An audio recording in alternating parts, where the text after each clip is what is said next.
fear doesn't have to make you feel bad. That's the goal, right? Mm-hmm. Do you follow Whitney? No, I don't think so. I think she's been posting a lot. I like cleared house of all spiritual people like maybe like 6 months ago, and then I only added people back as if I like actually was like had a moment where I was like, damn, I haven't read any of their shit in a while. I want that back. Yeah, fair. I did it initially to just not confuse myself. Leave it. Atticus, yeah, leave it. to crystallize. It crystallized your channel and stuff. Yeah. Yeah, anyway. Makes sense. I was just asking because she's been posting a lot recently about like emotions and like anxiety and fear and stuff like that. So I just think it's relevant, obviously, to talk about because it's, showing up for everybody right now, obviously.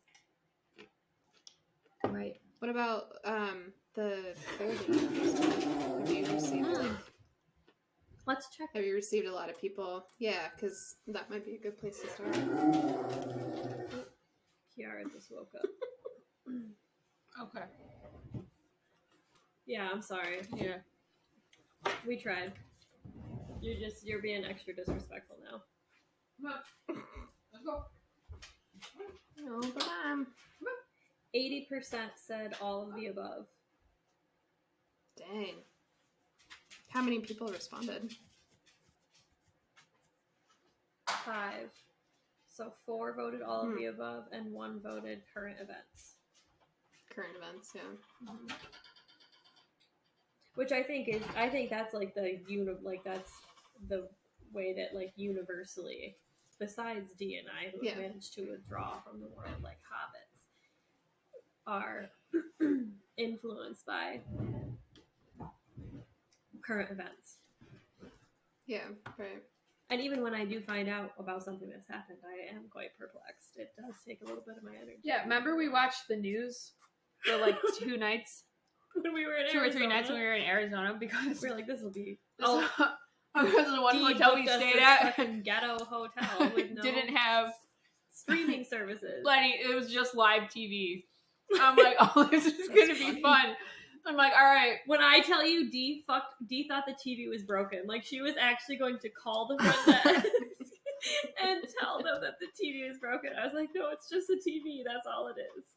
But I was like, all right, are we watching MSNBC or like HGTV? Like, those are our 2 options. We used to watch, when we started dating, we used to watch fucking Rachel The Maddow. Rachel Maddow show. Night. And then we'd like analyze the whole thing. Church. It was like, we bonded over it, like really good, really well. But James so we're like, and I had not at all. So it was like I had been off it for like 10-ish years. So it was like really exciting to return to it. So we watched the Rachel Maddow show. It happened to be on. And I was like, fuck yeah, all right, let's do it. And we were just like, we were like, what is fucking happening? Not to mention all the fucking big pharma commercials that come in between. Right? In between. Like, endlessly. Pretty much all it is now. Yeah. It's a side note. There was something I heard, I don't know, it was like in 4th or 5th grade maybe, but it was like, all TV programming is to get you to sit and watch commercials. So I don't really care about what's on the TV, but it's actually just to get you in front of the TV so you're sitting there watching the commercials. And like, especially now with like streaming services and stuff, it's like even more apparent. And like for us, like usually the most that we watch like live TV is if we're watching sports. And half the stuff is pharma and the other half is like food or like, just random stuff. It's just, yeah, right. I've never been able to look at TV the same way since I heard that. So it's like, yeah, whatever. But like we haven't consumed any like legacy media or mainstream news or anything like that since before COVID. And then it was like even more so like during COVID, we were like, I can't be around any of it. So we consumed it a lot during COVID. In the beginning, yeah. But that's why I finally said I can't do this anymore. Which is why I stopped initially. Yeah. was because it was like, this is just too much for my nervous system. Yeah. But I always felt bad about it. This time I don't. You felt bad about checking out of it? Yeah. Because it's almost like the way that I internalized it growing up was like, it's like a responsibility to be like aware of all of these things that are happening. Like that's your responsibility as a citizen. And it's not to be taken lightly. Like I was like so excited to vote. I was delusional. No, same though. I got in arguments with James. I could not understand that he didn't want, that he was like, no, I'm not voting. Like, why would I leave the house for this pageantry? This is nonsense. No, I'm not gonna fucking register with some shit and go fucking stand in a booth. I will not be doing that. And I was like, are you crazy? Have you no hope for the future? How could you be having a child? I went fucking nuts on his ass. And now I'm like, so about that. I know, I see like memories pop up in my Facebook of things I used to write on there, especially during like high political times, like of like presidential elections and like stuff like that. And I used to follow that so closely and like so passionately and would put it everywhere. And I was like, ugh. I cried when Trump was elected. I had to wait till I left the house because James would have literally died laughing in my face. And I called my mom at 6 a.m. on the way to the fucking nursing home and cried. My whole body believed that something actually mattered that much. And then you know what I mean? And then that was the last time I don't even cry. Like, I am not a person who cries, especially at that point. Now, I mean, I cried singing Adele on the way home, but I'm a much different person. Then I was not crying for shit, and I cried. Like I was actually gonna die. Wow. You know what I mean? But like that. Can we talk about that? Like what on earth was that about? Like, have you thought about that since then? Because it seemed so terrifying. It seemed like the end of the world. Like he was this like monster and he was going to destroy life as we knew it, and my tiny biracial family was in danger, and my baby was always going to be in danger, and because the racist like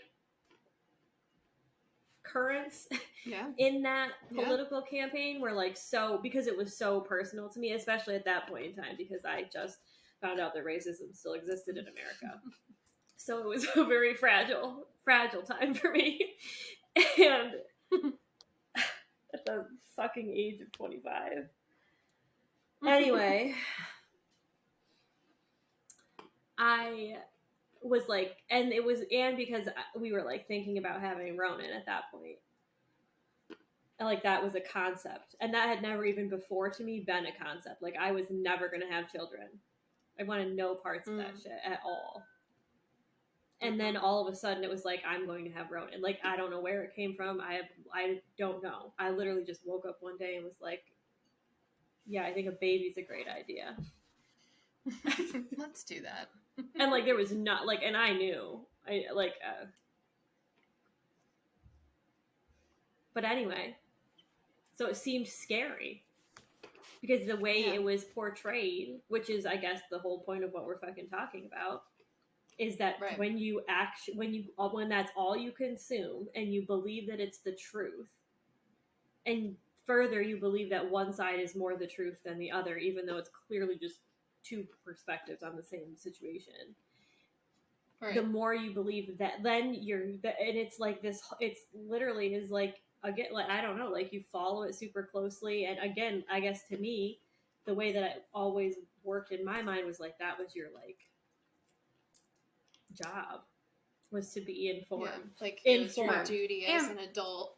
Yeah. Because most people have a reason to be invested in it, really, if you think about it. Like, the majority of the population on this planet have a reason to be invested in following and being at least somewhat interested in something like that, because what they do, I feel like, can directly impact them more so. What do you mean? Like from a government, like the middle class is like just seems to be overall the most affected like class of people when it comes to government and how it's ran. Oh, so like that's why our families thought it was important. So the majority of the people in this country are middle class people. You have some at the very top, and then you have ones at the bottom. But I would say I think we're all scraping the bottom right now. But regardless, the majority of the population is in a situation where they are affected by, in some way, shape, or form, the governmental shifts when they happen. Right, but and they're well, they think that's what I'm saying, but they think they are. Like, so that's why they're invested in it, because they think they're going to be impacted if it shifts from right to left or left to right, or. But that's just all like part of the pageantry. Right? You know what I mean? Like, it doesn't actually change shit. You know what I mean? But I'm just saying, like, so that's why we get invested. And then that's why we react the way that we do when Trump gets elected. And people are like, oh my God. Right. Life as we know it is over. Rioting in the streets will ensue. Like, anybody who is passionate about something that's supported on the left side is going to be super fucking pissed off and triggered and threatened by the fact that the one who doesn't want any of what they want gets elected. What did I think of? I just thought about this today. And then so invokes the whole thing. It's a whole cycle. And it happens every 4 fucking years. So they keep you on your toes. Constantly. I mean, even more often, but I guess. Right, it's nonstop. There's always something. That's nonstop. Yep. But it's all. There was something that they're talking about. But it's all predicated on fear. Mm-hmm. Mm-hmm. And even if they're selling you hope, they're reminding you of what you're afraid of. Right. I mean, look at we've been living in the most fearful time for the past 3 years.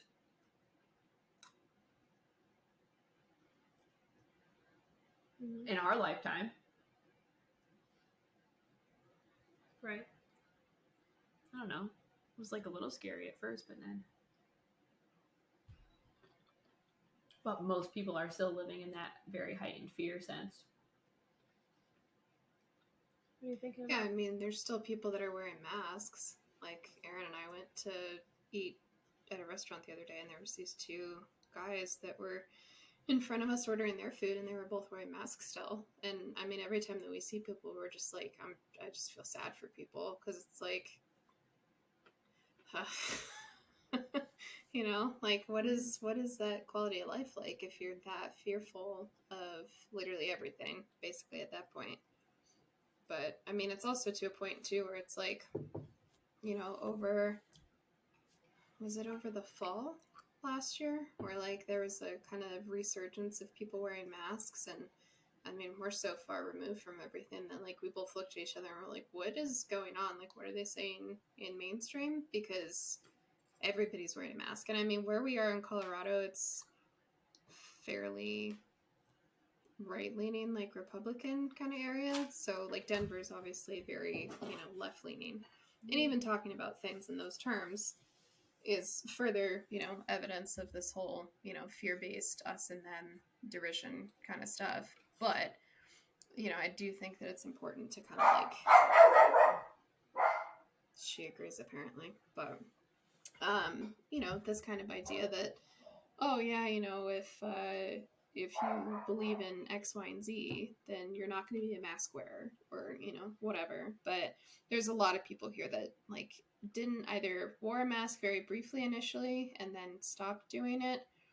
And people kind of generally understand like, the science behind things or the lack of science behind things. So a lot of people don't wear masks here. So then we were out and about and all of these people are wearing masks again.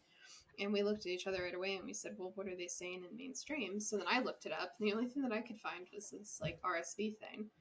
And everybody was talking about RSV and like how dangerous it is and everyone's going to die again and, stuff like that. So all these people are out here wearing masks, but it's just like how quickly people forget and then we'll go on that same path of, fear with, oh my God, we're all going to die. There's a new virus. Quick, everybody mask up. And then everybody does it. So it's like, wait, what? It's just very confusing. Excuse me. She ran in here and like boofed at me and then ran away. She's like, Mom, there's danger. Yeah, I mean, and now they're even to the point where they're lifting masks in healthcare facilities. Just today, it happened at work.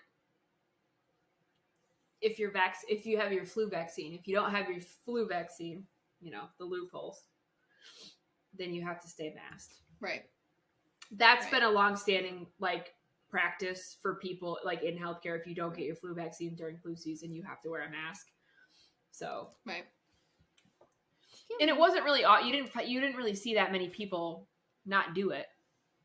Like most people got the flu vaccine, but now there is it's polar opposite. Like there are so many people who did not get their flu vaccine this year because they're like, well, first of all, I have to wear a mask anyway. So it's not like I can get punished really. And then I think a lot of people are just questioning do I really need this? Because I mean, the success of the flu vaccine is really fucking terrible. So notoriously. So what's the point? But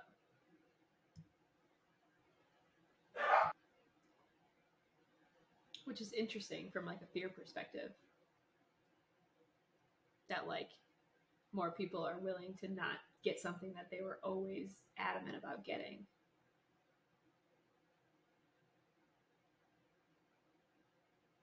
So you know what I mean? You're saying you think that they got it because they were afraid of the flu before? Right. And now they're not afraid of the flu. Right, that. Or and I think the whole vaccine ordeal really shifted a lot of people's perspectives as far as just vaccines in general, I think. Especially with a younger population. I think you saw a lot of people just start to really step back and be like, okay, what the fuck are we doing here? This is the first year I've never gotten a flu vaccine. I've always gotten a flu vaccine. I've been the pioneer of the flu vaccine, even when it's only 10% effective. But this whole ordeal shit show has steered my perspective in a very different direction. So I could care less. So do you think more people, you think more people are on that same train, I guess? That same thought process? Yeah, I think that's part of it. I don't know that's why it's just interesting because you would think people would be more scared and more willing to, given the, I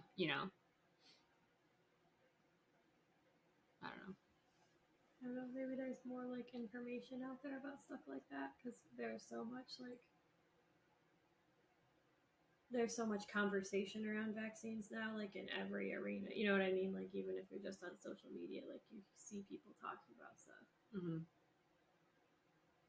So that's just more prevalent now. So more, maybe it's more people know that it's only 10% effective, whereas maybe before people didn't know that. True. Yeah, that could be it. You know what I mean? Because that's not widely disseminated information. Yeah, no. You have to read the fine print that you never see because the doctor gives you the injection. Oh, right. Don't read any of it. Mm-hmm. Right. Nobody actually reads the consent form before they sign it. They just sign it. Right. It's terms and conditions. Right. Mm-hmm. Most people, the majority of legal documents I sign, I don't ever thoroughly read through word for word. Yeah, I mean, it's stuff like that. You know what I mean? At a doctor's office, everybody just signs everything. You know what I mean? Mm-hmm. Mm-hmm. Other legal stuff, yeah, but those waivers or consent forms, you're oh, I want to do this, so this is just the process. Yeah, right. You're just oh, okay, yeah. But anyway, I don't know. It's just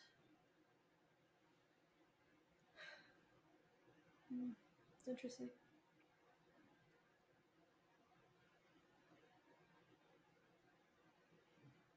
I don't know. I know that my ability to not absorb mainstream media has really allowed me to step back and not have like a fear response to most things.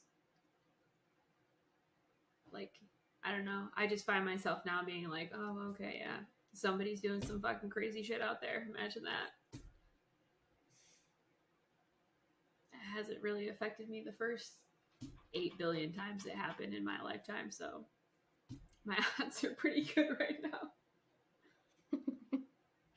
I don't know, but it's just so interesting because like then when you do kind of like put yourself back into that for like a few days, you're like, what the fuck? And then you start to like, and then it's like it can turn into like a rabbit hole. Like there's sometimes like at work I open up the the main internet screen and like it's just like whatever news thing pops up. And like I catch like the first 3 headlines and I'm just like, what the fuck? Like this is, first of all, why is this what we care about for the majority of it? Right. And also like, what the fuck is going on? And then I'm like, I don't actually care because this doesn't actually affect me at all. Because if it did affect me, I would already know about it by now. Right. And I think too, like that's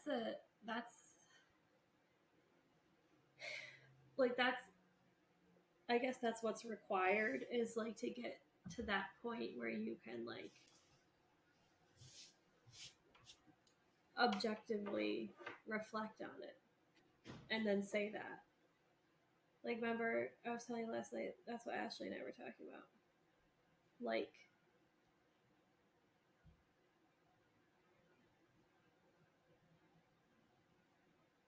to recognize. Hold on, I'm losing it.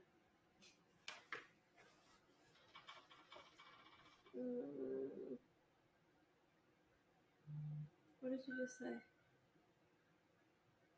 You don't remember either. Mm-mm. What do you mean? What did she just say? What did you just say? This is the hard part about channeling.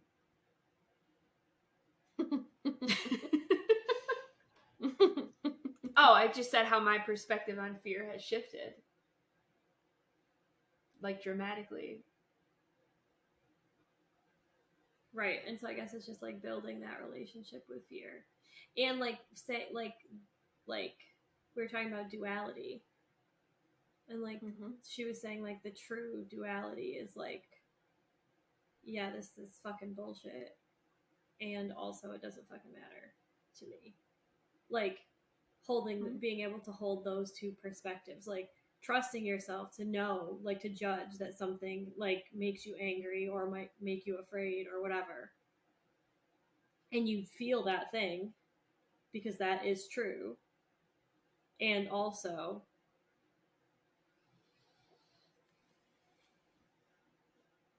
is it directly my problem? No. All right then. Mm-hmm.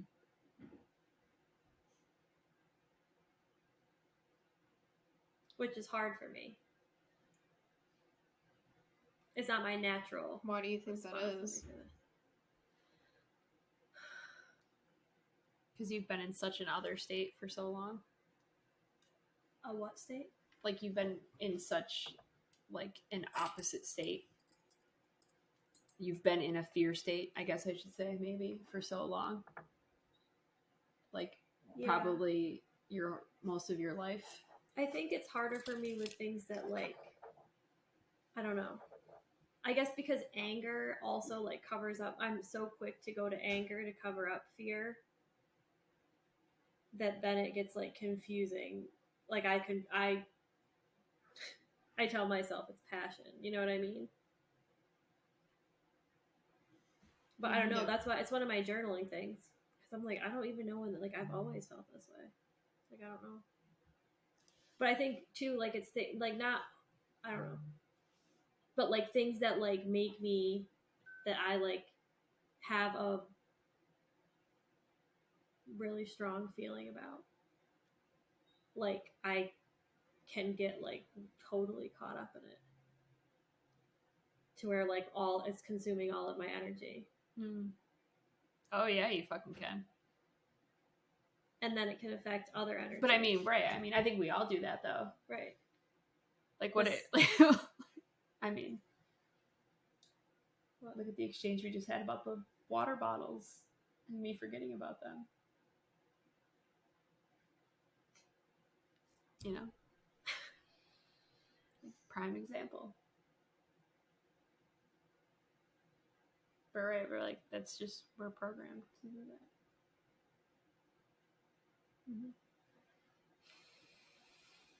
But it's like also okay. Like that's just part of being human.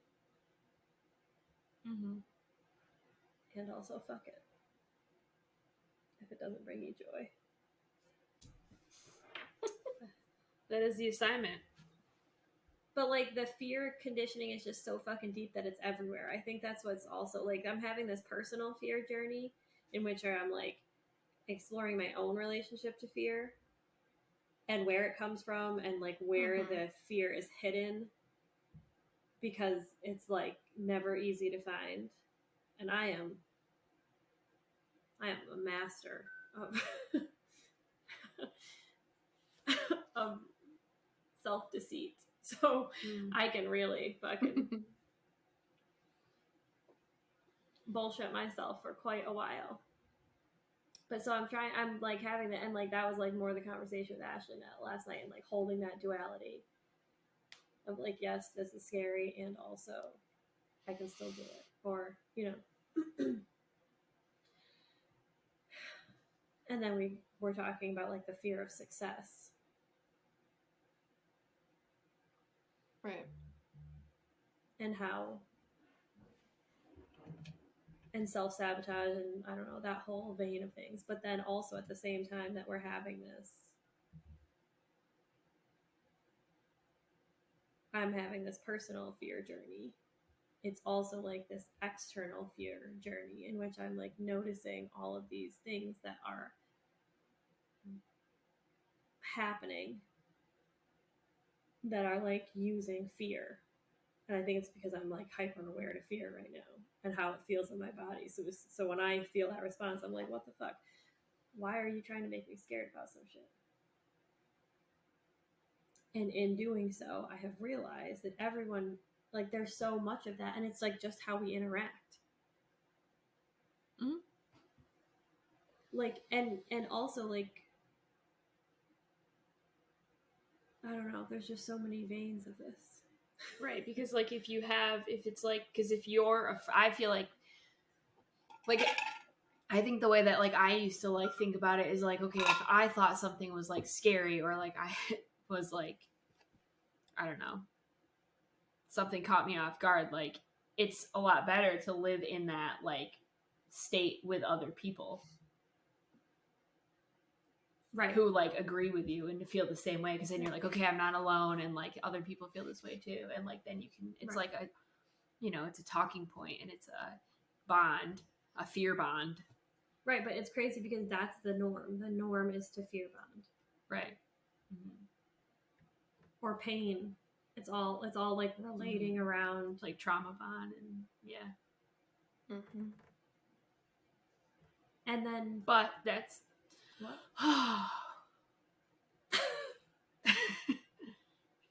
Do tell. But that's like how they want us. That's why. Oh God. Just using it for my platform. But now this is where it's getting concerning to me, because now I'm also seeing it not only in this mainstream media, like all the ways that we have. It's pretty widely documented that fear is mongered by these certain things, right? These certain areas like mainstream media, whatever. And then there's like the whole marketing and sales aspect of it. And then the way that has infiltrated the like coaching industry, I guess I'll say. I don't want to speak in areas that I'm not. I would say it's a widespread sales issue, but this is the area that I have personal experience in. And it's like almost like it's like a revolution, but then like our favorite kind of revolution where we just kind of like recreate the same structure within something. You know what I mean? Like we're like, well, we're gonna go build our own fucking box, motherfuckers.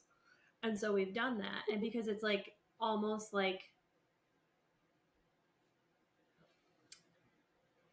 you have to like, or people, I don't know, I feel like I'm seeing more of like people trying to like push the like pain or fear button to get a response out of people to then engage them into services of some sort versus a like collaborative like, hey, this is what I do. If you're enjoying that, then like join my world.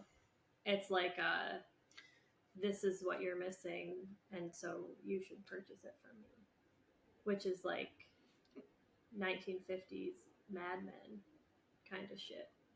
You know what I mean? I was really? Gonna say like Alex, you're here right at the right time. Perfect. We're getting right to the good stuff. So you're jumping in right at the good time, as we knew you would. It's all divine time. But kind of this idea, kind of reminiscent to like televangelism, like that kind of thing, right? Like, is that what you mean? Like, oh, there's all this fear and all this stuff, and we're gonna send a 5D without you unless you join this program and raise your vibe and stuff like that. Is that what you mean? Yeah, like it's because we're so conditioned, I think, to put everything in those terms and like to view everything in those terms. Like to me, New Earth is like a perspective shift in which we stop fucking doing this shit. But we're even when we're trying to like preach about our stuff, and I'm sure I do it too. Like I think we like it's just like so conditioned in us to like connect with others through pain and fear that like even when you're trying to spread this message that is the antithesis of that, it's so fucking hard to not use the same mechanisms. And I mean, obviously they're effective, right? Because, and this is why, but like there has to be another way. And I think it comes out of a lack of confidence. Like how, if you're really fucking confident in your shit, like I don't need to scare you into working with me or whatever. Like bitches are going to be lined up around this block because I'm fucking wonderful. And that's not to say that's just my block. Right. I mean, you have just, her own block. You know I mean, you just like, prove what you just show what you do have through your outcomes. Like it doesn't have to be like. And I think too, like that's like, so there's like that aspect of it in terms of like actual like businessy stuff and like coachy stuff. But then it's too, like Lexi was saying, like the whole like I don't know, like all of our religious everything is like so wrapped up in that like phrasing as well, like fear of something happening or certain groups getting somewhere and other groups being left behind if they don't conform. But then it's like we're going to have a revolution and use the same lingo, the same vocabulary. Like it's a bit much. It just doesn't feel right in my body. Yeah. And it's been feeling worse and worse over time.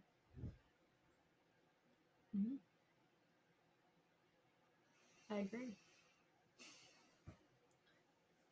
Tell us what you think, Alex.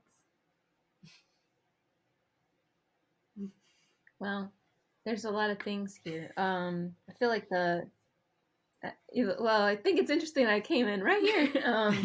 But I feel like, at least for me, I noticed that there was this crescendo of this happening closer to the end of last year where it was like, whoa, left and right. I'm like, whoa, this person's saying this and that person's saying that. And they're all saying the same thing, and it's all based off of fear at the core of what they're saying. Whether it's you're not making enough money or this whole 5D ascension shit that's happening. It's like, wait, but what do you mean by that? But there was something that you said here where we're all conditioned to connect through fear or things of that nature. And I think that at the very base level, like even when we're kids, it's that fear of missing out. And so everybody gravitates to the little trend or the keyword that everyone's using. And I think that for us, if we start identifying those things, that it would make it easier for us to detach from also jumping into a bandwagon and seeing the people that aren't using those types of terms and are actually just living or doing the thing that you connect with without fear mongering or pushing something. You're just living, right? Mm-hmm. And I think that it's a very subtle difference between the people who are out there doing the thing and the people who are out there doing the thing, but they're using these words and these terms. For me, when I hear these things, I use things a lot. I want to distance myself now. Yes. And the ones that are just doing it, you can tell that there's a difference. There's a huge difference. And it's not based on it's like gains or anything. It's based on helping people, helping humanity, right? Right. So I think it's also more grounded and it feels more genuine. For sure. Mm-hmm. You can feel like the energy behind it, because that's the same thing that like I immediately want to distance myself. Mm-hmm. Mm-hmm. Shit, I even saw that with some of our people that we mutually know. I'm like, they're going through it right now. I'm gonna step back a little bit and see what happens. Mm-hmm. And that's the thing. Like, I mean, and I think, I don't know, like everybody, I think, just has to figure it out on their own. Like you can't. Oh, for sure. But it's like just, you can't force any. Right. It's just, yeah. I feel so like and again, I think I don't know, like wasn't there something astrological happening that was like talking about this? It's like just like the energy of right now is making fear like very apparent to me. Like it's like all these like things keep showing up to me, but it's also like exploring it within my own body. But so I think I'm like hyper sensitive to it, so it's like I literally am just like, ugh, like I want nothing to do with this right now. Like what the fuck is this? Mm-hmm. So it's like this visceral reaction, which I don't think I necessarily had before, because it's like this energetic shift that's happening right now. Mm-hmm. But like I truly believe that it's just like it's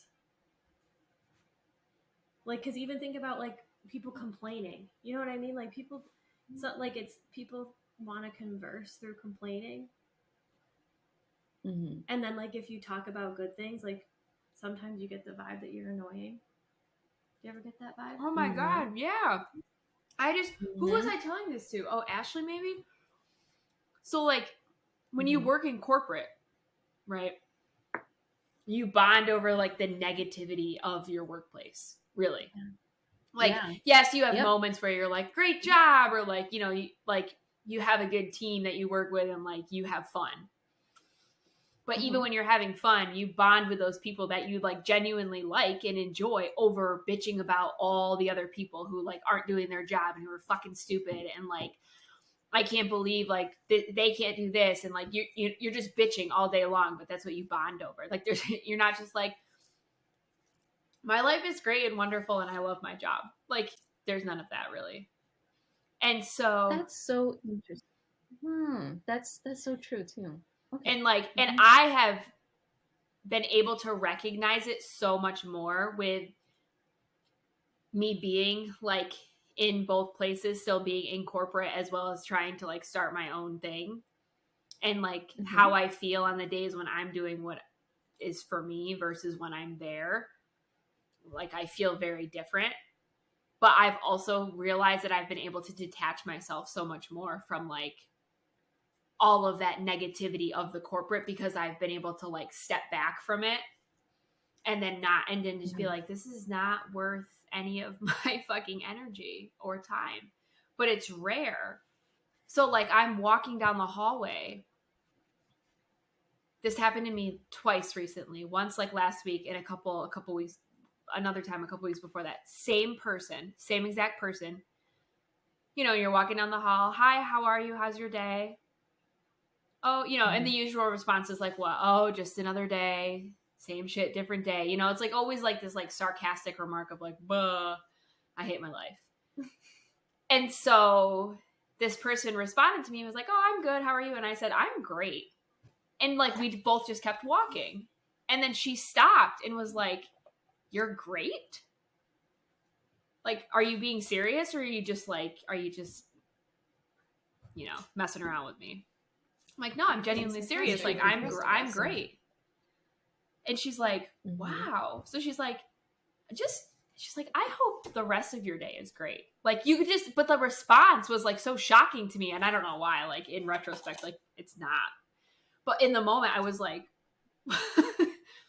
and then, so that same thing happened a couple of weeks later with the same exact person who like called me and was like, hey, how you doing? And I said, I am amazing today. She's like, really? Didn't we just have this? Like, you really are? And I said, yeah, I'm fucking phenomenal. Like, that's like when we had like so many things that had just been like aligning and working out, and like energy was big and we were like fucking going. But like, that's how I genuinely felt. But people are so like taken aback when you're just genuinely happy and like express that, especially in a setting that is like corporate America, where everybody really just truly hates their lives the majority of the time. And so like that, the duality of that is like has been fascinating for me lately. I think we should all take a cue from Dee and wake up every day with that kind of gratitude. Like, our day is great. It is excellent. It is awesome. And it's hard. Like, it's hard to hold that all the time. Because there's days where you just want to be like, fucking, you know? You're just like, fuck. Yeah.